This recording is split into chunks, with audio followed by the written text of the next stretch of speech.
माहिती काय मिळते? येथे आर्यवर्त केमिकल्स या MIDC मधल्या एका कंपनीला आग लागलेली आहे. येथे तात्काळ सर्व यंत्रणा उपस्थित झालेली आहे. डिझास्टर मॅनेजमेंटची यंत्रणा असेल, अग्निशमन यंत्रणा असेल, MIDCची यंत्रणा असेल, या सर्व यंत्रणा इथे उपस्थित झालेल्या आहेत. इथे फायर टेंडर्स उपस्थित झालेले आहेत MIDCकडून. जैन इरिगेशनची पण यामध्ये मदत घेण्यात येते. महानगरपालिकेचे, नशिराबादचे, नगर परिषदांचे, भुसावळकडून, जामनेरकडून सगळीकडूनच फायर टेंडर्स आणि फोम टेंडर्स मागवण्यात आलेले आहेत. ते सर्व इथे पोहोचलेले आहेत आणि आग आटोक्यात आणण्याचं काम सुरू आहे. लवकरच आग आटोक्यात येईल अशी अपेक्षा आहे. येथे कुठल्याही प्रकारची जीवितहानी झालेली नाही आहे सध्या तरी मिळालेल्या माहितीनुसार. सर्व जे काम करणारे लोक तर त्यांना इव्हॅक्युएट वेळीच करण्यात आलेलं आहे.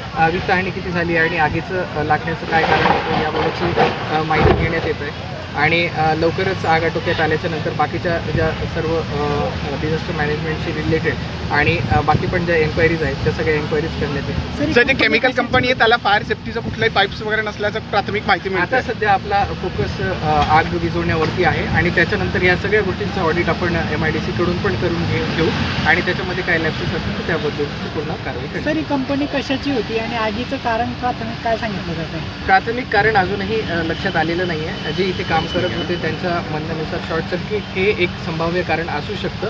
केमिकलची कंपनी आहे आणि त्याबाबतची पण माहिती जी आत्ता प्राथमिक भेटलेली आहे. त्याच्यानंतर आपण डिटेलमध्ये ही माहिती घेऊन आपल्याला सर्वांनाही माहिती देणार. साधारण काय प्रॉडक्ट बनवलं सर असं? ठीक.